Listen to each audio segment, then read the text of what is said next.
Assalamualaikum warahmatullahi wabarakatuh. Yang terhormat Ibu Teresia selaku dosen mata kuliah pengantar teknologi informasi. Terima kasih atas kesempatan yang diberikan kepada kami untuk mempresentasikan masalah dengan judul Peran Teknologi Informasi dalam Kehidupan Sehari-hari dan Transformasi Digital.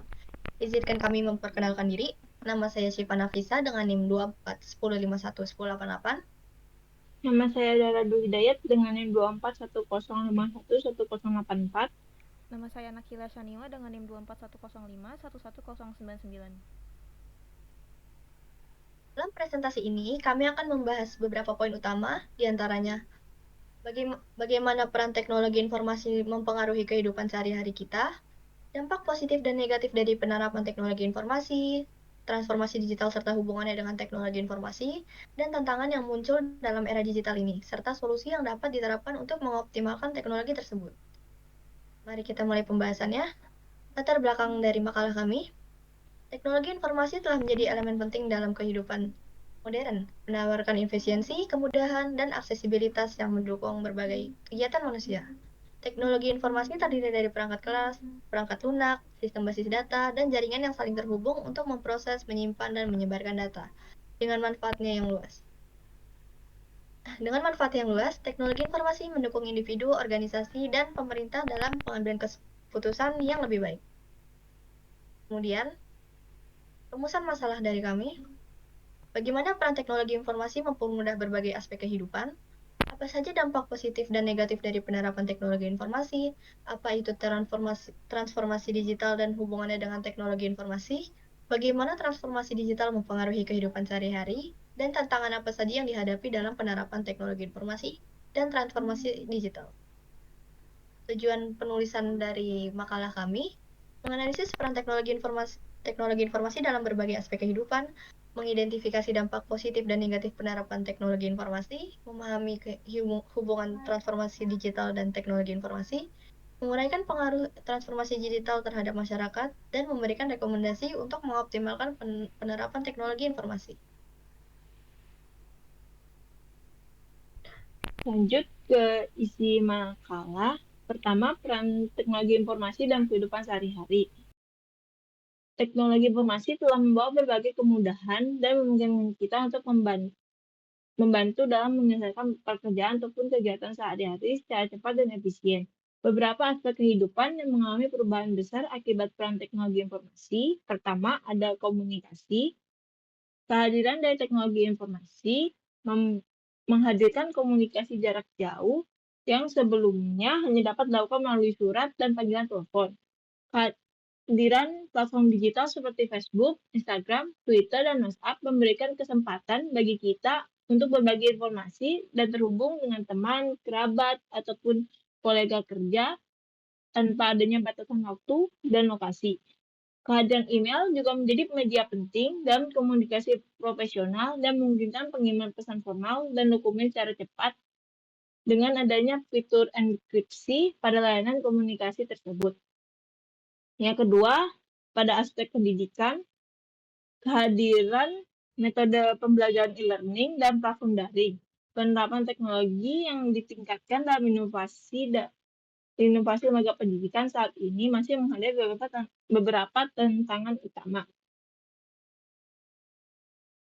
Namun kehadiran platform digital seperti Google Classroom, Microsoft Teams, Coursera, dan Udemy telah menjadi sarana pembelajaran yang cukup modern karena memungkinkan para siswa dan mahasiswa untuk belajar kapanpun dan dimanapun, serta mengerjakan tugas kelompok walaupun terpaut jarak dan waktu. Yang ketiga, dalam aspek bisnis, kehadiran dari e-commerce, yaitu perdagangan elektronik yang memungkinkan kita untuk melakukan transaksi jual beli, baik masalah produk dan sebagainya melalui produk, yaitu melalui platform Tokopedia, Shopee, dan Bukalapak. Tidak hanya memudahkan membeli dan menjual, tetapi kehadiran e-commerce juga mengubah kebiasaan atau budaya belanja masyarakat di mana mereka akan lebih sering memilih belanja yang lebih praktis dan efisien melalui dengan gadget saja. Selanjutnya, kehadiran fintech atau teknologi finansial yang mendukung layanan keuangan digital seperti m-banking dan sebagainya. Yang keempat, di bidang kesehatan terdapat aplikasi digital semacam Halodoc dan Alodokter yang menawarkan layanan untuk mendukung gaya hidup sehat, mulai dari informasi nutrisi, pola makan, hingga pemantauan kebugaran melalui fitur-fitur yang tersedia. Teknologi ini juga mengubah berbagai peralatan medis seperti hasil sinar X-ray, tes laboratorium, dan sebagainya. Hasil-hasil tersebut dapat dikirimkan secara digital baik kepada dokter lain ataupun kepada pasien secara langsung tanpa perlu pasien datang ke rumah sakit. Teknologi ini juga membuka jalan bagi masyarakat untuk merawat kesehatan mereka secara lebih mudah, cepat, dan efisien. Selanjutnya, di aspek hiburan. Teknologi informasi telah mengubah industri hiburan baik untuk perfilman, musik, ataupun gaming. Layanan streaming seperti Netflix, Spotify, dan YouTube memungkinkan pengguna untuk mengakses film, musik, dan video dimanapun pengguna berada, dan mereka juga mengaksesnya kapanpun yang mereka mau. Hal ini menggeser model hiburan tradisional dan mengandalkan saluran televisi dan pembelian media secara fisik. Teknologi informasi juga telah membawa banyak pengaruh untuk dunia perfilman dengan menghadirkan efek-efek khusus serta efek pencahayaan yang hanya bisa dilakukan dengan perangkat komputer. Dalam dunia musik, banyak teknologi informasi memunculkan banyak sekali musisi independen yang tidak perlu terlibat kontrak dengan suatu perusahaan. Hanya dengan merekod video mereka dan mempostingnya online, mereka sudah dapat menyebarluaskan kreasi musik mereka dan didengar oleh banyak orang. Dalam dunia gaming, kehadiran dari virtual reality dan augmented reality memberikan pengalaman hiburan menjadi lebih imersif dan unik. Yang keenam, transportasi. TI telah membawa banyak dampak dalam sektor informasi seperti dengan kehadiran aplikasi seperti Gojek, Grab, dan Uber yang memungkinkan orang untuk memesan kendaraan dengan mudah hanya melalui aplikasi di ponsel pintar mereka. Ini memudahkan mobilitas masyarakat sekaligus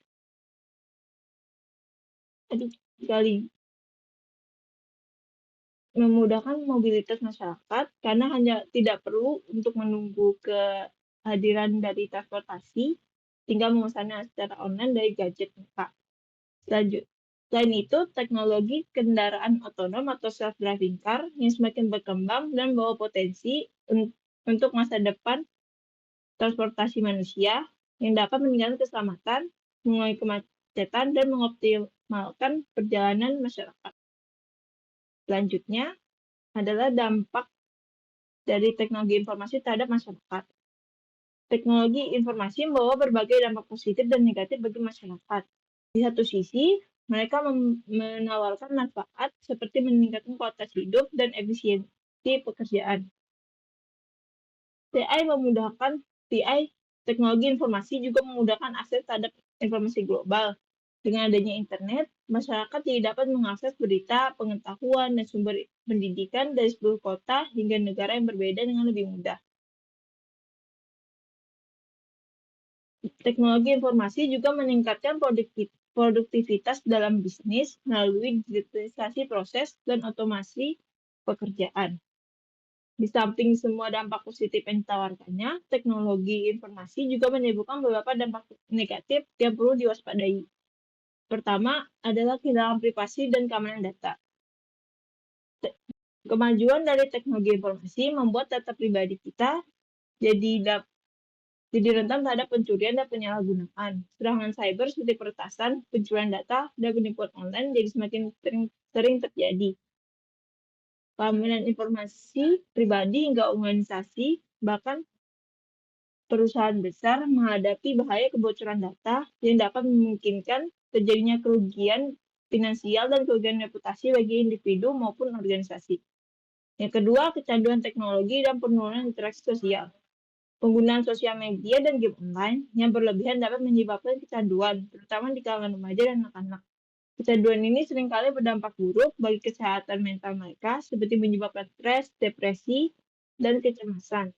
Selain itu, waktu yang dihabiskan di dunia maya mengurangi interaksi sosial yang menyebabkan mereka kekurangan kemampuan untuk berkomunikasi dan membangun hubungan sosial yang sehat di dunia nyata dengan manusia asli. Yang ketiga, meningkatnya pengangguran akibat otomasi. Perkembangan otomatisasi di berbagai sektor industri membuat kebutuhan tenaga kerja manusia untuk pekerjaan manual semakin berkurang.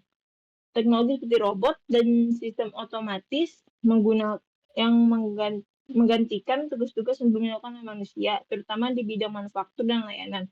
Hal ini berpotensi meningkatkan angka pengangguran, terutama di kalangan pekerja yang memiliki keterampilan yang mudah diotomatisasi. Keempat, penyebaran informasi yang tidak akurat atau hoax. Kemudahan penyebaran informasi tidak hanya membawa pengaruh baik, tapi juga membawa pengaruh buruk, seperti penyebaran informasi yang menyesatkan atau berita palsu. Informasi yang tidak akurat dapat menyebabkan kebingungan, kepanikan, atau yang lebih parah, yaitu konflik sosial. Hoax seringkali digunakan untuk kepentingan pribadi atau politik oleh pihak-pihak yang dapat merugikan masyarakat luas. Yang terakhir adalah masalah kesehatan fisik. Penggunaan perangkat teknologi yang berlebihan seperti smartphone dan komputer dapat menimbulkan berbagai masalah kesehatan fisik. Yang paling umum adalah gangguan penglihatan akibat layar atau computer vision syndrome. Masalah kesehatan fisik lainnya disebabkan oleh perkembangan teknologi informasi adalah gangguan postur tubuh, seperti nyeri leher dan punggung, juga penurunan kualitas tidur akibat paparan cahaya biru dari layar gadget. Ketergantungan pada teknologi juga membuat banyak orang mengurangi aktivitas fisik yang beresiko menyebabkan masalah kesehatan seperti obesitas. Yang selanjutnya ada transformasi digital. Transformasi digital adalah proses penyesuaian terhadap perubahan besar dan mendasar dalam cara bisnis atau organisasi beroperasi dan berinteraksi dengan pelanggan. Nah, dengan memanfaatkan teknologi digital, kita dapat meningkatkan kinerja efisiensi dan respons terhadap perubahan. Proses ini mencakup perubahan teknis, budaya kerja, dan pola pikir dengan elemen seperti otomatisasi, AI, IoT, dan Big Data. Yang selanjutnya itu ada tujuan transformasi digital. Tujuan utamanya adalah menghemat biaya, meningkatkan produktivitas, memperbaiki pengalaman pelanggan, dan mendukung inovasi. Transformasi ini juga mendorong adopsi metode baru yang relevan dengan era digital yang sekarang. Selanjutnya itu ada peran teknologi informasi atau TI.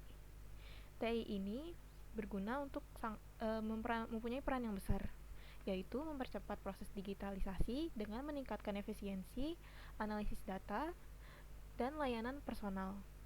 Inovasi seperti internet banking, IoT atau Internet of Things dalam manufaktur dan toko online memperkuat daya saing bisnis. Yang selanjutnya itu ada tantangan. Tantangan yang dihadapi dalam transformasi digital yang pertama itu biayanya yang sangat tinggi. Yang kedua itu ada kurangnya tenaga ahli. Terus yang ketiga ada risiko keamanan data dan resistansi terhadap perubahan. Meski begitu, transformasi digital merupakan sesuatu yang sangat dibutuhkan untuk tetap kompetitif di era teknologi. Ya, yang selanjutnya itu ada kesimpulan dari paparan materi. Dan dari paparan materi makalah kami dapat menyimpulkan bahwa teknologi informasi TI telah membawa perubahan besar di berbagai sektor, mulai dari komunikasi, pendidikan, bisnis, hingga transportasi dan hiburan. Transformasi digital mempercepat adaptasi terhadap perubahan teknologi, tetapi tidak lepas dari tantangan seperti biaya, keterampilan, dan risiko keamanan. Karena itu, agar teknologi informasi atau TI dapat dimanfaatkan dengan lebih efektif dan efisien di masa depan, terdapat beberapa langkah yang perlu diambil. Yang pertama itu dengan adanya edukasi digital. Dengan adanya edukasi digital, kita dapat meningkatkan literasi teknologi untuk melindungi privasi data dan menghindari kecanduan. Terus, kita juga bisa mengadakan investasi infrastruktur, yaitu dengan mendukung pembangunan infrastruktur TI yang inklusif, terutama di wilayah terpencil. Yang ketiga itu ada pengembangan keterampilan. Dengan adanya pengembangan keterampilan, kita dapat melatih tenaga kerja agar siap menghadapi transformasi digital. Yang keempat itu ada keamanan data. Dengan adanya keamanan data, kita dapat menerapkan protokol keamanan untuk melindungi informasi pribadi dan organisasi. Dan yang terakhir itu, inovasi berkelanjutan. Dengan adanya inovasi berkelanjutan, kita dapat mendorong pengembangan teknologi baru untuk mendukung adaptasi yang lebih luas. Dengan langkah-langkah tersebut, diharapkan TI dan transformasi digital dapat menciptakan masyarakat yang lebih inklusif, aman, dan produktif. Demikian pemaparan makalah kami. Kami berharap presentasi ini dapat memberikan wawasan baru dan menjadi bahan diskusi yang menarik. Sekian dari kami. Wassalamualaikum warahmatullahi wabarakatuh.